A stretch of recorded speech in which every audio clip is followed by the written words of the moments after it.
Hey, it's Sonia, and welcome to the SMARTA podcast. If you want to learn about visibility, personal branding, influence, and more importantly, if hard work is a myth, then this episode is the best that you could have clicked on to get yourself this information. Now, my guest on today is one of Asia's most respected leadership communication coaches that there is, and I have just learned so much from it, quite literally. You'll also learn the OCEAN acronym, and I truly just can't wait to present him to you. So without further ado, let me present to you Warwick Fahy. Now, he went from TEDx stages to boardrooms worldwide, and he has spent more than 2 decades helping leaders move from invisible managers to visible, high-impact communicators. With over 3,650 coaching sessions, workshops, and keynotes across Asia for clients like Microsoft, Coca-Cola, HSBC, Rolls-Royce, and Unilever, Warwick brings a rare combination of psychology, performance, and communication mastery to the whole leadership space. He's the author of the 1 Minute Presenter, Speaking with Purpose, and Influence the Jack Ma Way. He has distilled years of experience into actionable frameworks that leaders can use right away. You're going to get actionable steps and habits that you can implement in your life starting today. Now, his programs have been recognized globally, earning a Brandon Hall Gold Award with the Jardine Matheson and an ATD Excellence in Practice Award with Burberry. Today, Warwick equips leaders and executives to become more visible, promotion-ready professionals who speak with clarity, connect across cultures, and project credibility when it matters most. Welcome on the SMARTA podcast. Hi, Sonia. Great to be here. If you can talk directly with a person listening, what are the top 3 most important takeaways from our discussion today that the listener won't want to miss? Yeah, thank you, Sonia. I think a really good question there. I think the first one is really around visibility. It's an area that I work in a lot because most people have the mindset that if you work hard, you'll be rewarded for that hard work. It really goes back to maybe that Protestant work ethic of hard work leads to rewards, and certainly you do need hard work to be successful. But the way when I'm working with leaders, with executives, they've reached a point in their career where that's not enough. So some of the mindset shift that you have to have is while you're doing a good job, you also have to be thinking about how you're positioning yourself in your organization. So I'd say that would be one of the key ideas that we can talk about today is really about your personal visibility, how you're thinking about it crosses a little bit of personal brand, personal reputation, personal credibility, but really, how are you thinking about that? Most people are not, even at sort of mid and senior levels. So visibility is important. Linked to that is really the idea of influence. And again, there is sort of a mindset that people have. If you do, if my work is good enough, if my product is good enough, people will come and buy it.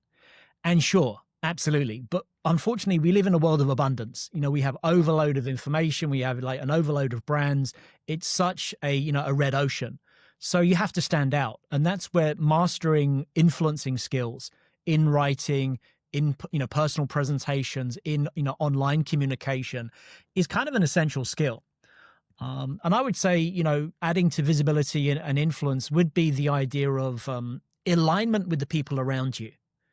And again, we have to work with other people. Even if you're a solopreneur, even if you're a freelancer, you have suppliers, you have clients, you have people around you. If you're in a tech firm, you might be an individual contributor, but still you have to, ship product to somebody, to a client, to a stakeholder. So you have to be aligned to the people around you if you want to be successful. So I would say those would be sort of the 3 key ideas that I, work in, sort of visibility, influence, and alignment of people. Mm-hmm. I want to stick to the small picture before we go broad. And I just want to add on to something to what you said. Can I?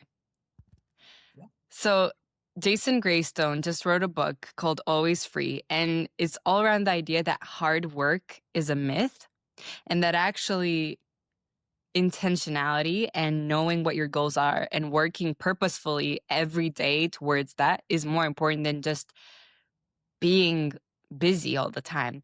And with that being said, I want to ask you, what is one way we can stay aligned with the people around me, the person listening right now to us, whether we're in the car or we're, in their headphones while they're running, what is one way that they can implement this into their life tomorrow? The idea of being aligned to people around you. Yes. Yeah, I think ultimately you have to see people get busy and they forget that they're actually working with people. They get, obsessed by Yeah. task. And Yeah. certain people are very task focused anyway. Mhm. They tend to be really good at, especially technical people and finance people. It's all about the Mhm. process, about the task. Yeah. And we kind of forget that actually, we're really working with people. And in a world of AI, that becomes even more blurred. So I think Yeah. really what it takes is, one of the key areas, one of my skill areas is really around human psychology. And Mhm. I think you have to be interested in people. So I would say if there's one thing that you could do, it's be curious about the people around you. What's going on in their world? What are they interested in? What motivates them? What are their likes? What are their dislikes? And again, you don't need to know this in one conversation. You can get to know people over a period of time, but be curious about the Mhm. people around you. Remember that they are people. They're going through the ups and downs that everybody else is, and I think that often gets overlooked. So Yeah. that would be one thing I think you could do. Mhm. Stepping now into the broader picture, I want to ask you about high performing leaders, specifically about patterns, because you've worked with global organizations like Microsoft and Unilever. So I want to ask you now, Warwick, what are some patterns that you notice among high performing leaders when it comes to visibility and influence? Well, just going back to your point about hard work, is it a myth or is it not? I Yeah. would say that it's not an either or. I think it's very much Mhm. an and. So successful people, yes, they do have intentionality. Yes, they are purposeful rather than just doing busy work. But Mhm. also they work very hard, right? Yes, They're and very hard workers. You cannot 2000%. take this out of the equation, unfortunately, right? We want to, right? We want the sort of the cheat code, the shortcut. But when Always. you look at successful people, all around the world, and I've lived overseas. I've had contacts with many different types of cultures and people from different backgrounds. Fundamentally, successful people are incredibly hardworking. So if you take that into a psychological perspective, one of the psychological tools that I use is something called the Big Five. They are very much high C, which is conscientious. So that's really one of the big predictors of success in life. You can test this quite early on. If someone is highly conscientious, that is a predictor of future success. So it means they're very good at learning. They can stick at a task. They can get through those difficult times, and there's always going to be tough times. One of my mentors talks about the tough times as, chewing glass, right? You're going to go through those really difficult times where it's Mhm. not pleasant at all. Successful people will find a way to get through that. Now, it could be that they're conscientious, but they're probably also doing something else. Going back to your question about alignment, they're Mhm. building strategies with stakeholders. They're getting to know not only their managers or the level above them, but there's what we call skip level. They're building relationships with people at the regional, at the global level. So in other words, what that does is it opens up channels of communication which they might not use that frequently, because you might say, well, look, is that appropriate that I'm suddenly communicating with my manager's manager? Mhm. It might be for certain times, but really getting strategic about building relationships. I think right now on LinkedIn, you have great opportunities to do this. Like if you're in a Yeah. large global organization, one of the things I encourage, particularly the executives I work with, is, map out those stakeholders. Who are all Mhm. the people, not only at your level in your country, but what about the regional level? Do you have all the connections at the regional level? You might not need them now, but start getting to know them. What about the globe? If you've met somebody who's come in on a global meeting or you've had an annual event, really just Mhm. connect with all those people. You can build up that what you might call a passive network, but at least it's there. They know you. They've heard of your name, and that's influence as well, right? It's influence by association. It's influence by affiliation, and that can be very powerful for that crucial meeting that happens once every 2 years. That might be sort of go no go for your next promotion, where you can then drop that line before the meeting and say, hi John, we met, 6 months ago in Bali at our annual meeting. I just had a quick question about this high stakes presentation next week. Here's a couple of quick asks. That could be the crucial difference. So, successful people are really good at building up that alignment, building up that strategy with people, and then, leveraging that at key moments. So it's not about, going around your manager's back. It's not about sort of like, oh, I've got to talk to this person every day, every week, but it's just those crucial moments. And if someone's been in your LinkedIn network for 6 months or 12 months and you've commented on their posts and, you have that sort of, that warm connection, they probably are going to respond to you if you're working for the same company. So I think that's what successful people are quite good at doing. They have a long-term orientation, to building strategy, to building their influence and alignment. For the people listening right now, I want to take you back to the big five. You've mentioned high conscientiousness. What are the other four? So the way to remember the big five is OCEAN. That's the Ocean. acronym, OCEAN, OCEAN. So O is openness to experience. So, these are people. So like myself, I'm quite high on openness to experience. I've traveled. I was born in London. My family are Irish, but I've traveled, to 40 or 50 countries. I've lived more than half my life outside of my home country. So I'm open to new experiences. Think I'm naturally curious. That's been quite helpful, to sort of live in diverse cultures. So you want to have an openness to experience. C is a conscientiousness, which you talked about. E is the extroversion. So that comes up in many different personality assessments like MBTI, how extrovert you are. A is agreeableness. How agreeable are you? And you think about those people that are just very warm. They remember your name. Yeah. They remember your brother's name. They remember your pets' names. Some people are just really good at that. They're highly warm and agreeable. Some people, you've been on a conference call with them, every 2 months, and every 2 months they forget your name and where you come from. We've all been there, right? So Yeah. how agreeable are you? And being warm and agreeable is particularly important because a lot of our communication is done in cold media, and cold media, things like emails, texting. Texting's a little bit warmer, but when in a company, a corporate environment, you're doing a lot of like email exchanging. It's quite cold.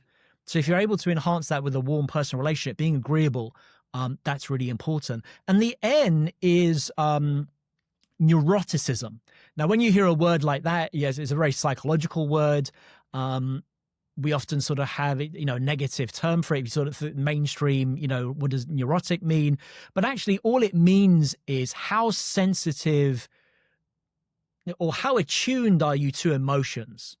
So I'm quite high on N. So that, I'm kind of like quite highly attuned to emotions around me. So as a coach, that's incredibly valuable because when I'm listening to someone, I'm not only hearing their words, but I'm kind of feeling how they're feeling. I have high empathy. I'm able to sort of understand what's going on behind what they're saying. So being really, highly attuned to the environment, highly attuned to what someone's feeling and experiencing can be a superpower. So of course, all of those have pros and cons, as you know, but in terms of a personality assessment, the big five is probably the most robust psychologically. And, it was designed by psychologists, unlike MBTI and some other ones. And it's really been, tried and tested. So it's a really solid personality assessment if you're interested in that. Mhm. Sounds very interesting. And I want to take you now into the world of communications because everyone, whether they are conscious about it or unconscious, have to communicate with people on a daily basis. And many leaders actually struggle with their message delivery. I want to ask you now, Warwick, what's one way that they can communicate and how they can fix what's missing in their delivery? Yeah, it's a really good question, and it is something that comes up time and time again, particularly I work a lot with people from technical backgrounds, from finance, from IT, from engineering. And, the problem with people from those backgrounds is they know too much, so they say too much, and the reason why they do that is they feel like they think about how do I get credibility? Well, I get credibility by showing how knowledgeable I am. And sure, if you're presenting to other engineers and, like it's a very similar background to you, that might be a good way of doing it. If you're sharing code lines and you're going through that, absolutely, that's an appropriate response. The challenge becomes when you're now presenting up. So you're a technical person, but you now need to present upper level or out to a client, out to a stakeholder. You're at a conference, you've got to speak to a more general audience. They don't have the acronyms, they don't have the jargon, they don't have the technical knowledge that you have. Mhm. And, very quickly, if you data dump on them, they just don't have a clue what you're talking about. So what people struggle with is they're great at sharing information, but they're quite challenged at coming up with a narrative or a message, to actually, what's the story behind the data? So part of the work that you have to do if you want to really connect widely, you have to be able to tell your story. The Yeah. classic analogy, of course, is Steve Jobs versus Bill Gates, both highly successful, both billionaires, both, tech founders. Researchers went away and they analyzed all the speeches of Bill Gates and all the speeches of Steve Jobs. And they found that to understand Bill Gates, you more or less had to have a university education. Very long words, quite technical, complicated grammar. So if you had a good education, you could follow along. Steve Jobs, on the other hand, if you had like a middle school education, you could actually understand what he was saying because he used simple language, simple messaging, repetition. And what that means in a global world where most people are speaking English as a second language is that everybody could understand what Steve Jobs was saying.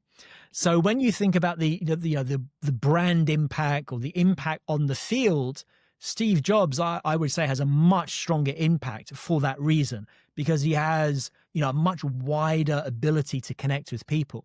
So changing your language to match the audience, whether that is people speaking English as a second language or just a non-technical audience, is crucial. The challenge is we are often our own worst enemy. So very intelligent technical people will say, why should I do that? Why do I need to do that? What's in it for me? And I think, that sort of idea of a whiffy, what's in it for me is so important. You have to turn that around and say, what's in it for the audience? So if they're listening to you and they don't understand what that you're talking about, what's in it for them? They're going to get confused. A confused brain always says no. So if you're looking to get a decision or you're looking to get a project, approved, or you want a client to hire you, a confused mind always says no.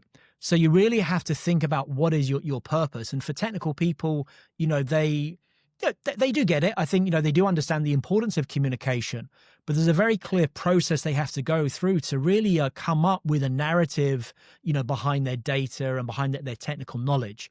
And some people get it and some people don't. Mhm. I want to talk about this analogy between Steve Jobs and Bill Gates and Yeah. expand on the fact that you talk about moving from invisible managers to visible leaders. And I want to talk about this transformation, specifically about what does it look like in practice to you? Mm.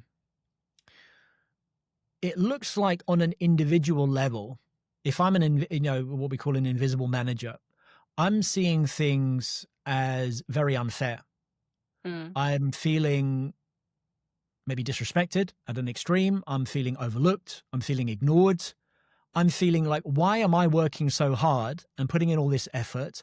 And I went to the same university as that person did. I have just as good an education. I've got a master's, PhD sometimes.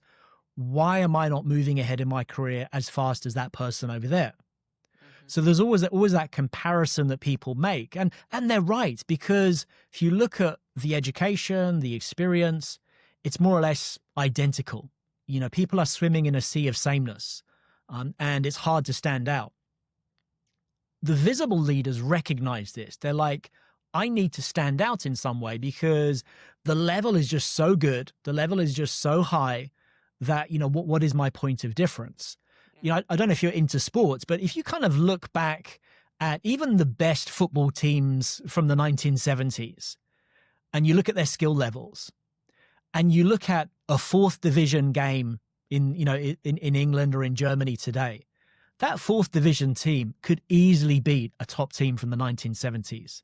Their fitness is much higher. Their sports nutrition is much higher. Their strategy is much higher. Their ability to cope under pressure is much higher. There's no way that even a top team in the 70s could be even an average team today. It's just not possible because, that level, that quality level is so much higher. So how do you stick out? So you have to be visible. You have to be seen by the right people. And this doesn't mean, see, people interpret that as, why should I brag about myself? Why should I, there's always that analogy of, the tall poppy gets cut down or the nail that sticks out gets hammered. Every culture has a version of that saying. And, there's a reason for that. I mean, we are a social, we're a social animal, aren't we? We survive by being social. So we have that reluctance to really want to stick out. But we're talking about strategic influence here. It's really about building connections so people see that hard work that you're doing. We're not saying fabricate what you're doing or sort of exaggerate it. We're just saying let the right people see what you're doing. Because, and what that often means, as I mentioned before, is just having the connection to different people, a much wider network than you actually need right now. You should always be thinking 6 months, 12 months, 18 months from now, who should I be making a connection with if I want to get that next promotion? It's not the people right next to me. These are the people I need, to do my work today or to get ahead for the next quarter. What about 6 months, 12 months from now? You need to start thinking about, what does that look like? Do I have any regional coverage? Because I want to go from local to regional. If I'm in a production facility, who are those regional players that I should be building a connection with? And then what's in it for them? Like, why should they even want to, have a connection to you? And it's of really sort of taking that service mindset. This one of the ideas we talk about, in the Wheel of Influence, we talk about the inner core. We really talk about, working on your values, working on fundamentally the best leaders are, they lead by service. You think of like Howard Schultz from Starbucks, he's very, at his heart, he's a very human-focused, service-driven leader, very highly valued service-driven leader. And he had a huge impact on the organization. Even someone like Jack Ma, who I wrote a book about, who runs an e-commerce company. And, e-commerce companies, are not seen as very, very, warm and fuzzy places, really. He very much had that sort of lead through humbleness, create a sense of purpose and values and, helping others and, really not just sort of like, we'll put that on the chart, but actually really living it, day to day. And, sort of, going out there and connecting with people. So to have that service mentality, that service leadership, which is very much like the, leadership without authority mindset, is incredibly important. And I think anybody at any level in the organization can do this. If you're in business development, if you're a young executive, start serving the people around you. Be of value, be of service. Don't try and sell things. Of course, you want to sell things, but the way you sell things is of being of service. Now, that does require a more long-term mindset. And that can be challenging sometimes, let's be honest, right? Because we're under pressure to deliver numbers. So, sometimes we have to balance this out. But fundamentally, I think, that those leaders are very good at that service mindset and not only living it, but being that role model and then, passing down that message throughout their organization. Mm-hmm.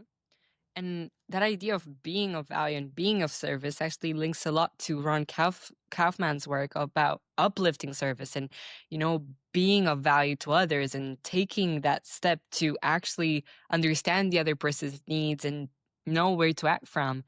And this links a lot into mindset, where, your approach is actually backed by psychology and performance science. So I want to know, how exactly can the person listening right now can incorporate mindset and behavior change into helping them become a more confident communicator? Yeah, it's a really good point. So one of the things that people often come to me, I can't remember how many times people have said, I just want to be more confident.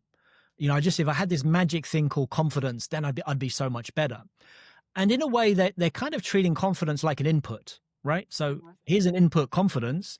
The output is better performance, but they've got it completely backwards, because confidence is the output, and it's the output of numerous repeated action and failure, if we're honest. So you only get confidence by failing. So that can be difficult for people to confront, because no one wants to fail. No one likes to be thought of as a failure. But really, the way I think of it as someone focused on behavioral change is your identity is separate from your behavior. So when you fail at doing something, it doesn't make you a failure. It just means you haven't mastered this thing yet. You're failing at this thing over here, but you're still a good person. And people find that difficult because, particularly at work, people's work becomes their identity. So one of the ways that I help people around this is really through the use of habits, particularly the psychology of habits. Personally, I discovered this myself. I'm an endurance athlete. So I for about almost 20 years now, I've been doing triathlon, and over the years I've done Ironman and half Ironman, and I do trail running, and I'm getting ready for a 10K open water swim right now. And whenever you're doing endurance sports, it really is just a game of consistency. It's really about, can you train for long enough without getting injured, without breaking down, without getting stressed out, so that then you can build up that capacity within you to then go and do that on the endurance day. And really, like any endurance sports, if you hear someone talking about their marathon, often the conversation, if they're new to endurance, running, for example, they say, "Oh, the first half I was going so well. I ran the first half marathon. It was going wonderful. I was ahead of my PB, and everything was going really well. And then 6K to go, I broke down, and I've even had people like pass out and wake up in hospital and that sort of thing." So really what they underestimated was, like, what is the nature of that endurance race?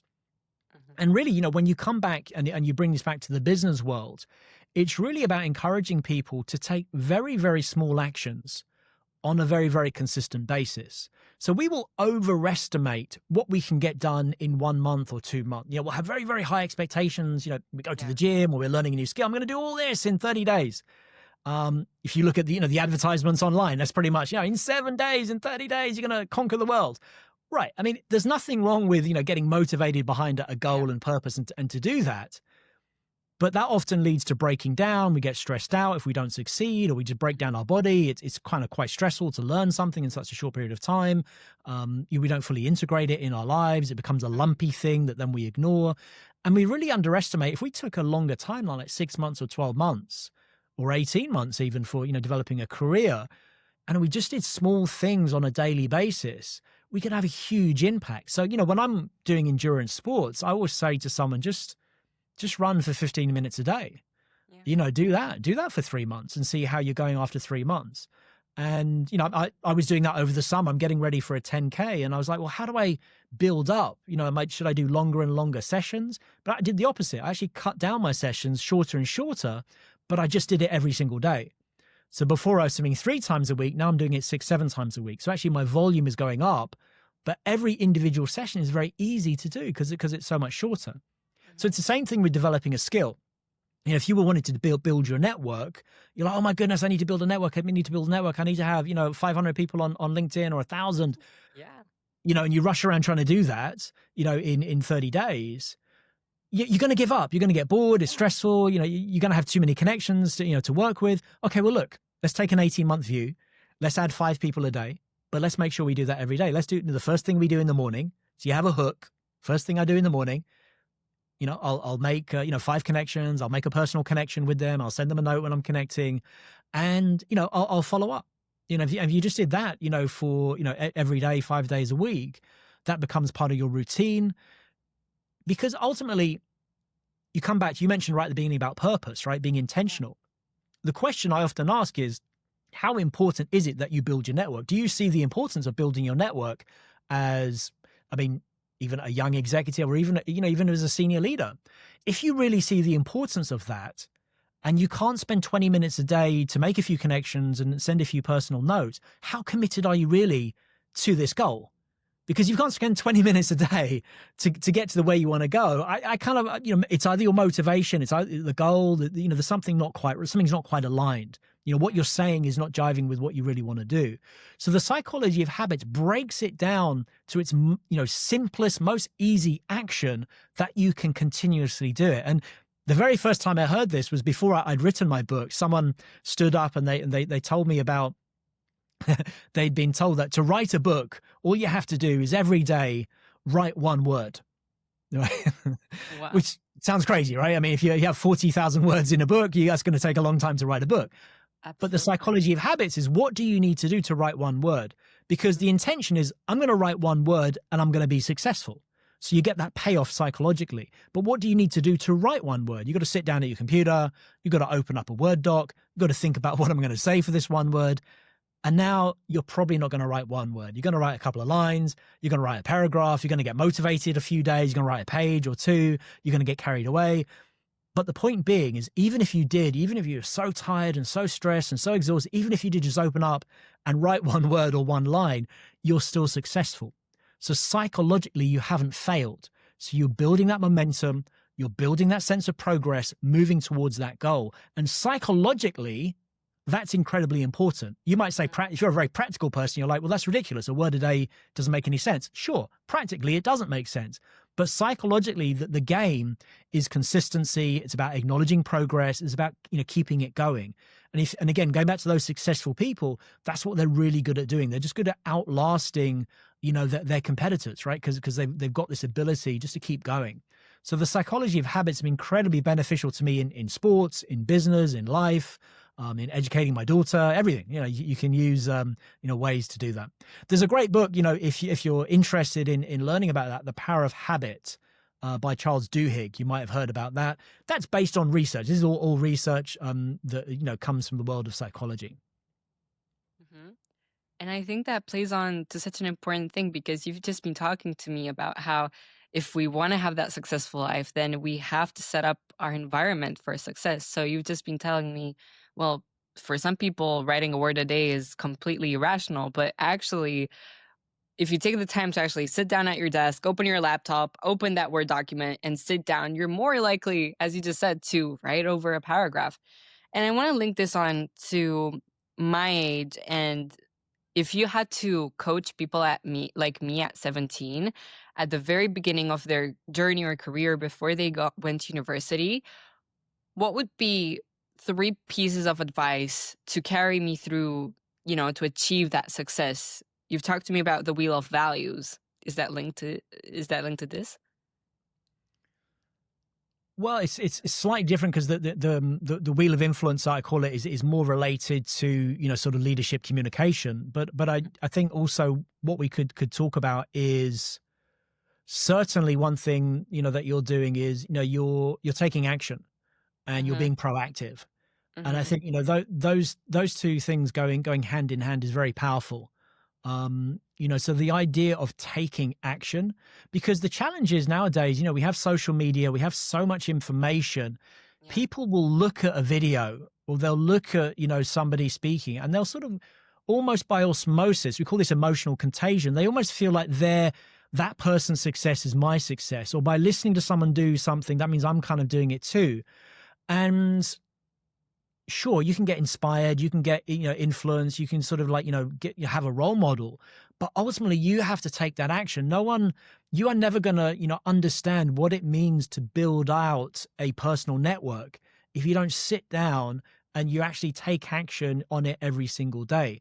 So I think one of the things that you're doing, which is amazing, is you're really taking that action, you're really being proactive, and you're learning because I'm sure you get a lot of people ignoring you. I'm sure you get a lot of people saying no thanks, or who are you, or you get a lot of knockbacks, and learning to overcome. So one of my first jobs, that when I really started, I founded a tech media company in my early 20s, and the thing I really learned when I was doing business development Mm-hmm. was just getting rejected time and time again.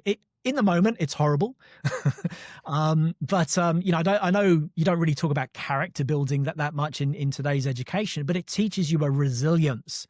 It teaches you a persistence, because when you go through all those setbacks, and then you get to that point where you actually, you get the client, you get the contract, you have the breakthrough, you get success, you feel so much better. And you really feel that you deserved it, and you reward, that reward is much more valuable. The idea of delayed gratification, again, in today's social media age where everything's like click, scroll, swipe, Almost delayed inexistent. gratification has gone out the window. Yeah. But it's really a fundamental and again, this is the marshmallow experiment proved this, is like that if you are able to delay that gratification, that has a very high correlation to future success in life. So I think those sorts of things about taking action, being proactive are incredibly important. I would also, and I think, perhaps related to what you're doing, in the field that you're doing it. And I think this is an essential skill. I've been talking about this recently, as we're going into this world of AI, is, what are going to be the key skills that you need to have, right? I mean, ultimately, it's going to be human plus AI is going to be the people that you're really competing with. You need to have, I think, a sense of entrepreneurship, that ability to take risk.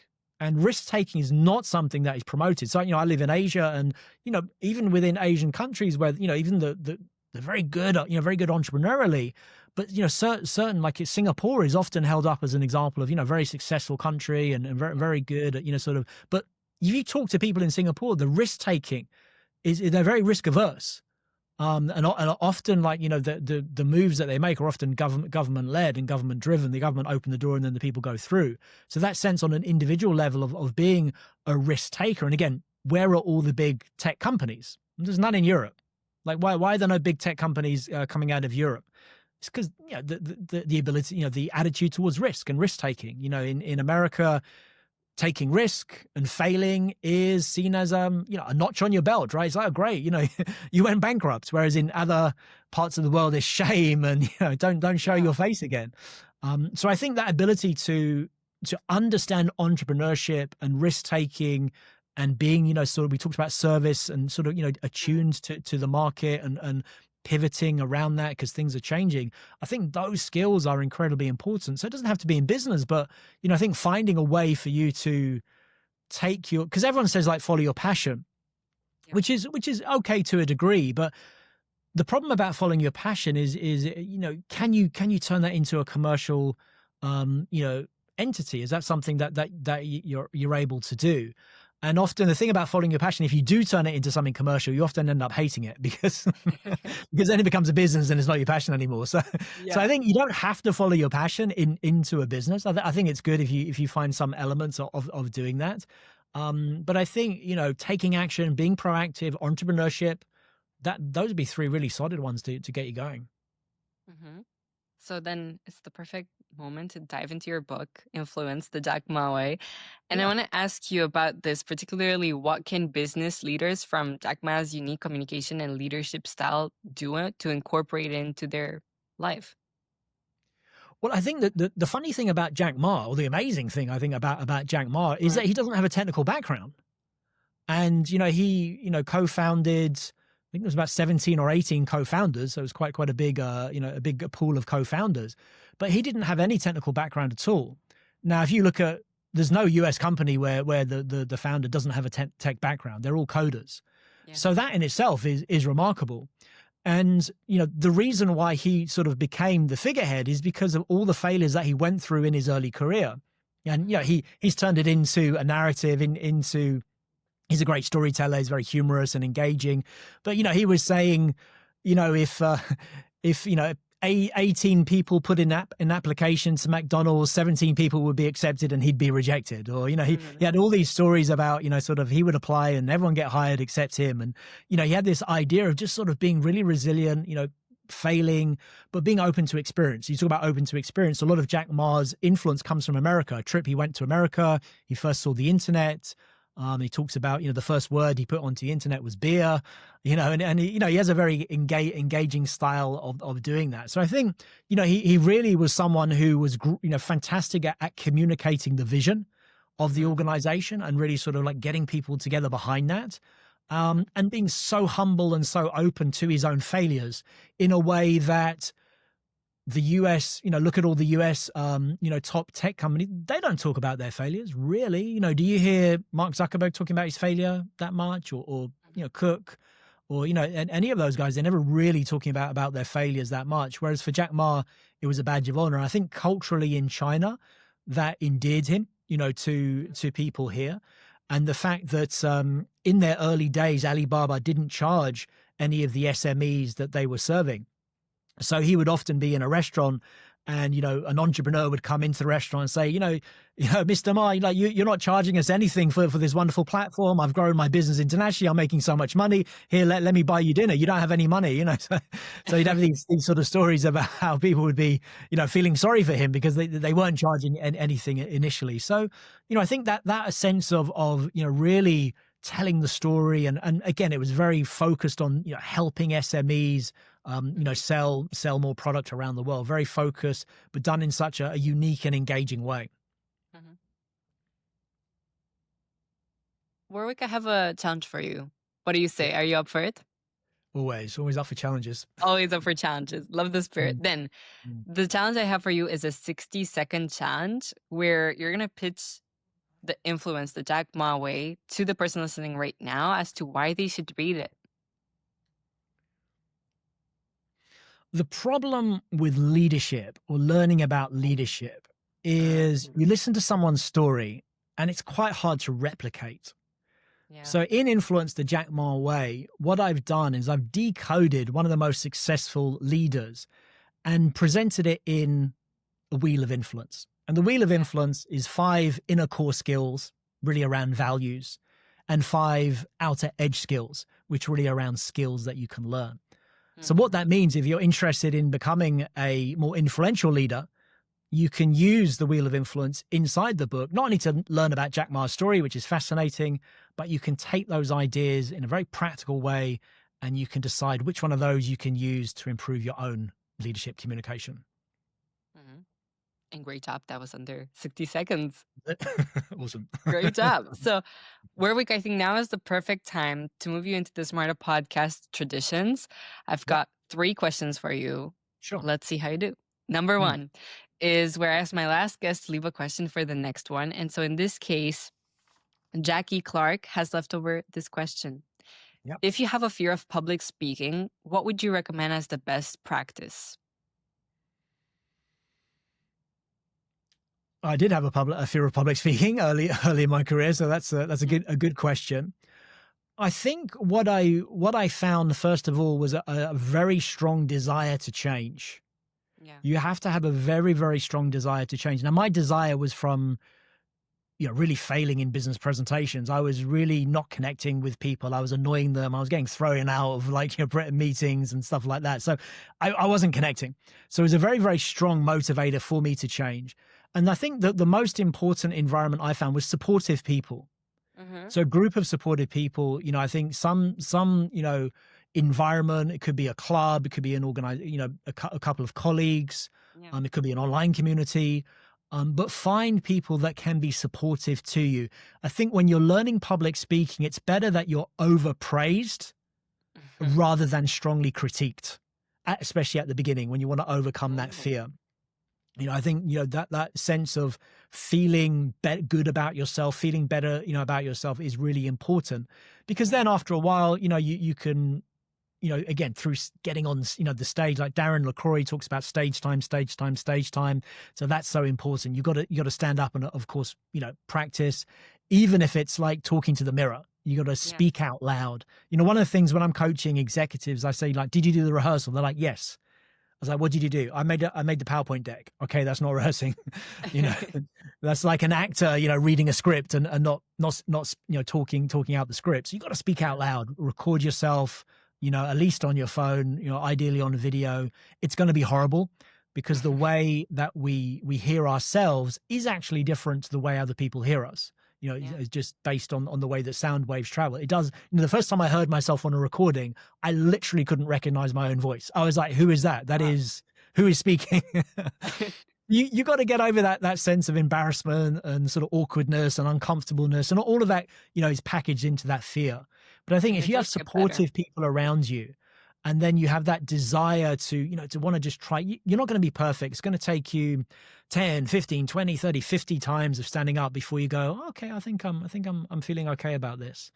But there's definitely a pathway there to overcome the fear of public speaking. Yeah. And it does get better. I mean, I look at myself when I first started, as you said, looking at videos of me speaking, presenting, and I was like, where were my hands waving, pointing, my voice pronunciation? And now I've got accustomed to the way I look, I sound, and my mom had to do a presentation recently, and she looked over the footage, and I saw my younger self all over again. She was reacting like, Mm. "Do I really sound and look like that?" And I told her, "It does get better." So I think I want to Awesome. ask you the second question Yeah. around the world of literature. As you can see, I have a big library bookshelf behind me. Yeah. And so, what would you say, Warwick, are your top two books that completely changed your life? There are two. So again, I was thinking that probably the ones that I want to recommend, I don't want to recommend books that other people have recommended. So I'm sure people have recommended Think and Grow Rich. That would definitely be one. But if you like Think and Grow Rich, what you should actually read is The Science of Growing Rich. The Science of Mm, Growing Rich by Wallace D. Wattles, written around about the same time.